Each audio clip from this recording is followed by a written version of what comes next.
Hey everybody, it's me, Kennedy, Hey, it's Brooklyn. and today we are going to be doing a very special video on International Women's Day. As you may be thinking, Women's Day passed. Yeah, we know, but we have been so focused on posting good content for you guys, we made the video a little late. But when we do post, make sure to like the video, comment, subscribe, turn your post notifications on so that you get to be notified every single time we post a new video. That being said, the woman that we'll be sharing with you today is actually my great great aunt, Rosa Parks. Well, now we're going to be getting into the basic information about Rosa. Rosa Parks is well known as the first lady of the civil rights movement led by Dr. Martin Luther King, but was sparked by her refusal to give up her seat to a white man on Montgomery bus in 1955. So, if you don't know anything about segregation, which you probably do, there was a black side of the bus, which was in the back, and then there was a white side. And you weren't supposed to be sitting on that side, and someone wanted her to get out of that seat. Yeah, And the because she thing was is, you weren't supposed to say no to a white person as a black person in those times because it was actually very dangerous, especially for a woman. like, She pretty much just risked her life simply saying no. Well, actually, she said nah. and so basically there were, like Brooklyn said, there's black side and white side. Black sat at the back of the bus, white sat at the front of the bus. And I'm pretty sure there was nowhere else to sit in the black side, so she sat in the white side because she needed somewhere to sit. And a white man got on the bus and wanted to get that seat, and Rosa declined his proposal to take the seat, and then it just got some point where Rosa got arrested. Yeah, don't you think that's crazy that someone had gotten arrested for simply not giving up a seat? Well, that's pretty Exactly. much what segregation was. hmm Because, like we say now, this is a free world. You can't tell me what to do. Back then, it was a free world for whites, but for blacks, it was different. So, like, back then, you couldn't be like, this is a free world. You can't tell me what to do. No, you Cause, get beat up. yeah, You get beat up, phone him. yeah, the police officers would just like abuse, legit beat them until they couldn't even breathe, till they weren't even alive anymore back then. I And mean, the thing was, the law was more lenient on whites against blacks, mhm, while if it was blacks against whites, even if it was in self-defense or something like that, you'd still go to jail because that's how it was back then. And since it's still not long from slavery, people say it's a thing of the past. It actually wasn't that long ago, and that's the thing. Segregation was just a reflection of that. No one was working for cotton and no one was not getting any payment or anything like that, but it was still a part of America. mhm. And now in the present day, blacks are still being killed because of the color of their skin.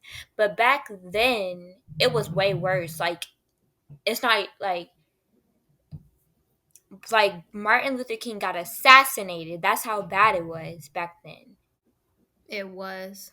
But that And moves us on. And people say she stood up for what she believed in by sitting down. But my great great aunt was actually more influential than merely organizing the Montgomery bus boycott that lasted over a year.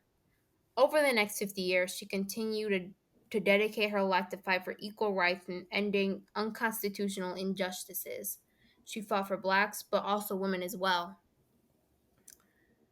That's pretty cool, because even if they aren't black, she's still fighting for women, white women, black women, indigenous. It's pretty cool. yeah, she didn't just fight for her culture, her race. She fought for all of the races of women, Of course I mean, she that's nice. I mean, why did I say that's nice? You know what I mean.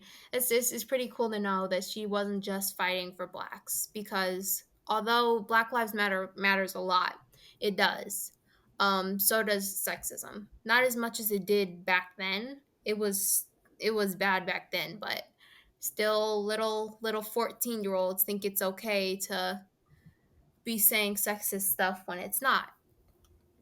we have people that fought for women's rights, their rights to vote, them to be respected throughout the United States, around throughout America. They not only fought for the rights to vote, they fought for their respect and other things. She was born in Tuskegee, Alabama, and her only brother was my great grandfather, Sylvester, who was very close to her. Rosa and her husband, Raymond Parks, were barbers, and they never had any children. She was very active in her brother's children's lives. He had 13 children, and she was very close to her nieces and nephews. She was even there at the hospital where my aunt, aka Brooklyn's mom, was born to visit her new great niece. That's see, she wasn't just obviously she had a whole bunch of stuff going on in her life like civil rights, women's rights, which are technically civil rights, but you know what I'm saying. Like she had so much stuff going on and she still made time for her family. Yeah, she had so many nieces and nephews, and like, as you can see, like, she had 13 nieces and nephews, but those aren't all of them. Those aren't all of them. She probably has some great nieces and nephews, great nieces and nephews, so on and so forth. Yeah, that's just nice to know that she still made time for her family, which is hard to do thinking that you're a civil rights activist, you know? Yeah, standing up for human rights, and you still put your family, like, you still have time for your family. Like I said, she was really, really, really close to her nieces and nephews, which is actually a very cool thing, that you can put protesting, speeches, making all those speeches, and then include your family into that time. Yeah, until a certain someone started stealing that family time away, but I'm not gonna throw shade right now. It's her time and I'm not gonna throw shade at nobody because that's gonna ruin her spotlight. My mom has told me so many great stories of their times together and what she recalls growing up looking up to her. So as we were talking about, my great great aunt had made so much family time, and she has so many things going on, you know. So the fact that my mom has stories of them together is pretty cool because now I can know what she was like too. hmm Now, like, your whole family can know what she was like. Your children, your children's children, and the legacy of Rosa can move on throughout your family. Yeah, I mean, I just feel like she was an all around amazing person. hmm Speaking of being an amazing person, she also has a statue on Capitol Hill. My mom and my dad went to DC to see the unveiling of her Capitol Hill statue, authorized by the Congress in 2005. She's the first full length statue of an African American person in the U.S. Capitol. Pretty amazing accomplishment she had. Um, Now we're just going to be talking about her quotes. I'm going to be reading one, and Brooke's going to read one. Each person must live their life as a model for others. Which, that quote right there, that's actually like a very true quote, because as you might be like, if you're like older in like your school, your teachers say you should be the role model for the younger kids, and that's just like Rosa, she was a big role model for people. She, like, helped people, like, protest for George Floyd, she just influences that, just like other famous um Civil rights movements. yeah, civil rights movements.